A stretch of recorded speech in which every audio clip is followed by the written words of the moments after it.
전국적으로 수해 피해가 대단한 것 같습니다. 이래저래 걱정으로만 가득 차는 그런 나날들이 계속되고 있습니다. 부디 안녕들 하시길 빕니다. 채널 24K 하석영의 단도직입을 시작합니다. 청와대 비서실장을 비롯해서 수석 비서관들의 일괄 사태가 이렇게 저렇게 많은 파장을 일으키고 있는 것 같습니다.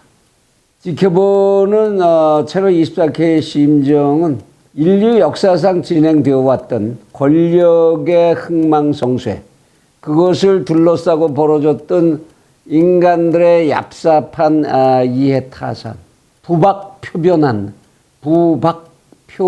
현상을 보는 그런 심정 그대로입니다.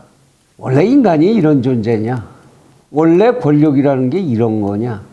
지금 우리가 도달하고 있는 사회의 지적 문화적 수준이 이것뿐이냐? 뭐 이런 생각들인 거죠. 그러면서 동시에 드는 생각이 떠오르는 문구가 이런 겁니다. 오동잎이 떨어지는 것을 보니 가을이 온 걸 알겠다. 옛 시인의, 한시로 되어 있던 옛 시인의 이야기인데요. 정말 이제 오동잎은 떨어지고 가을은 오는가 싶습니다. 권력의 무상함, 허무함, 이것이 또 한 번 우리 앞에 그 모습을 드러낼 날이 얼마 남지 않은 것 같다는 생각입니다. 몇 가지 인류 역사상으로 왕조를 비롯해서 강력한 권력들이 가져왔던 그 말기에 보여진 현상들을 쭉 정리를 해보다가 보면 오동잎이 떨어지는 모습이 무엇인지 우린 그것을 아는 게 그렇게 어렵지 않은 것 같습니다. 우선 첫 번째 등장하는 것이 전반적인 민심의 이반이 일어나기 시작한다는 거죠. 민심이 천심이라고 했는데 민주사회라는 제도를 운영하고 있는 나라에서 민심이라는 것이야말로 그대로 천심이죠. 그런데 이 민심이 이반된다. 민심이 이반된 곳에 권력이 설 곳이 없죠. 순자의 얘기에 의하면은 민심은 바다와 같은 것이고 임금은 그 위에 떠 있는 쪽배와 같은 것이니까 배를 띄울 바다가 사라지는 것이죠. 그럴 때 또 그 뒤를 따라서 어떤 현상들이 일어나느냐. 이 속에서 마지막 이익을 보려고 하는 자들 또는 어떻게 해서든지 이 말기적 권력의 상실을 막으려고 길을 쓰는 집단들, 이들 속에서 보여주는 두 가지 현상이 나타나게 됩니다. 하나는 간신들이 극도로 발호하게 된다는 거죠. 그들은 권신이라는 형태로도 등장하게 됩니다.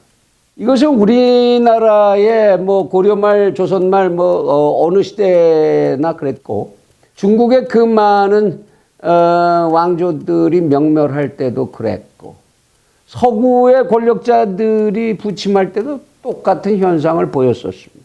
그리고 이제 그 사이에서 이 변화 속에 어떤 것이 나에게 이익이 되느냐를 냉정하게 계산하면서 이리저리 바쁘게 움직이는 기회주의자들의 발걸음이 요란해지게 마련입니다.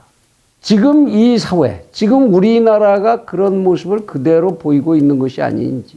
사실 청와대 비서들의 위치라는 거, 그게 그렇게 대단한 거겠습니까? 앞으로 길어야 한 2년도 채 안 될 건데, 레임덕 되면 그건 그때까지 갈지도 모르겠고, 그동안에 그들이 거기서 권력을 가지고 누릴 수 있는 이익이 그렇게 대단한 게 있겠습니까?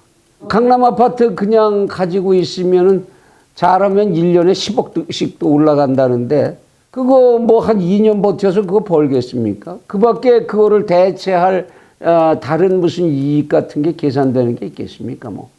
빨리 그만두고 또 자칫 잘못했다가는 바로 전 정권, 그 전 정권 거기서 다 보여줬듯이 어떤 횡액을 연루되어서 당하게 될지도 모르는 자리인데 그런 생각할 수 있겠죠. 그런 계산하는 게 어쩌면 인간적일지도 모르겠다는 생각이 듭니다. 이런 때에 이 속에서 더욱이 말기적 현상을 어지럽히는 아직 자기들이 권력을 가지고 있다. 우리는 무슨 임기가 보장된 권력이다. 국회의원들 특히나 선거 가려면 4년이나 있어야 되니까 우리는 아직 창창하게 멀었어. 세상 없이 어떤 변동이 와도 우리 국회의원의 4년 임기를 누가 어쩌겠어.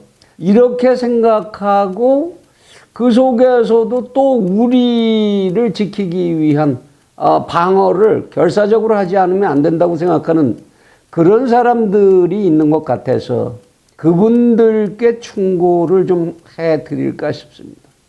순천자 흥이고 역천자 망이라고 했습니다. 춘추 전국시대의 사상가였던 맹자가 이루편이라는 그 글 이루편에서 했던 이야기인데요. 순천자 흥, 하늘의 뜻을 따르면 흥하고 역천자 망, 하늘의 뜻을 거스리는 자는 반드시 망한다. 이런 얘기죠. 앞에서 말씀드렸습니다만 민주사회에서 천심이라는 건 뭡니까? 그건 민심이죠.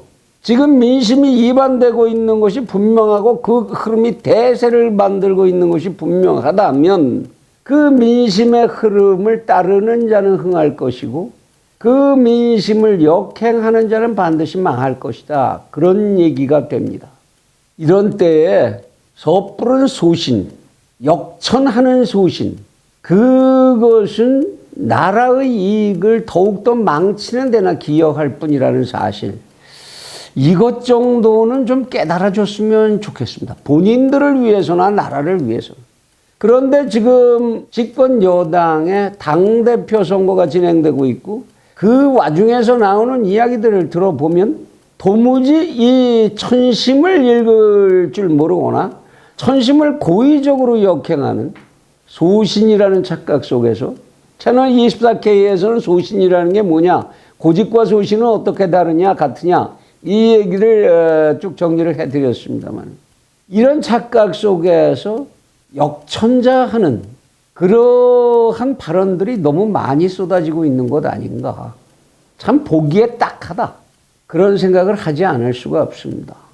특히나 지금 무슨 옛날 얘기 같은 역천자, 순천자 이런 얘기 하느냐라고 혹시라도 그렇게 방어하는 분이 계시다면 한 가지 현대적 지식을 좀 같이 공유하고 싶습니다. 옛날의 왕권사회 또는 대한민국의 수십 년 전의 사회, 그때는 국경을 중심으로 해서 폐쇄적인 사회가 상당 부분 진행됐고 그래서 대한민국이라는 국경선 내부에서만의 논리가 먹히기도 하고 통하기도 했었던 그런 시절들이 있었습니다.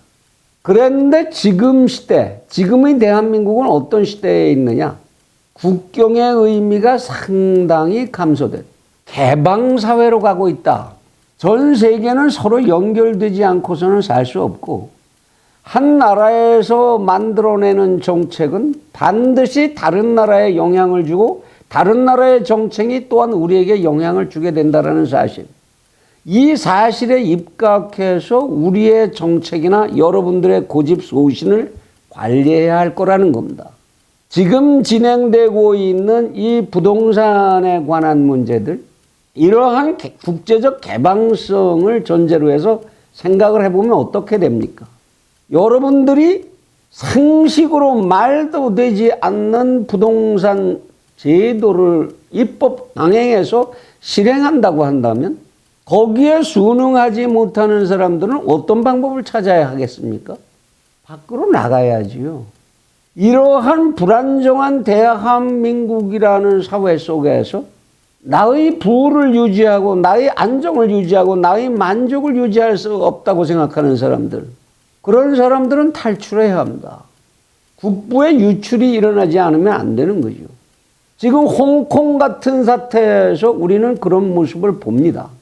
뿐만 아니라 이것이 찬스다. 외국인에게는 오히려 좋은 기회가 되더라. 그래서 외국 자본들이 한국의 부동산을, 더구나 주거용 부동산을 장악하고 들어올 때 이 사회적으로 어떤 문제가 일어나게 될지 이러한 내용들을 우리는 생각해 봐야 한다는 겁니다. 국제적으로 개방된 사회라는 것이 이와 같은 것이죠. 우리가 국방 하나의 전략을 만들 때 그 국방 전략은 우리만의 것일 수가 없다라는 거죠. 미국과 일본 그리고 중국에까지 영향을 주고 그 이상으로 넘어갈 수도 있습니다. 이렇게 이 시대의 천심은 대한민국 국민만의 것도 아니고 특히나 당신들을 따르고 있는 소위 빠라고 하는 집단들만의 것이 아니고 나머지 70%가 넘는 대한민국 국민 그리고 국제적인 시각들이 바로 천심의 역할을 하고 있다는 사실, 그 정도 식견 정도는 좀 가져줬으면 하는 바람입니다. 그것이 귀하들과 대한민국의 안전 그리고 안녕, 그 국민들의 편안함을 조금이라도 이제 뒤늦게라도 보상할 수 있을 것이라고 생각하기 때문입니다.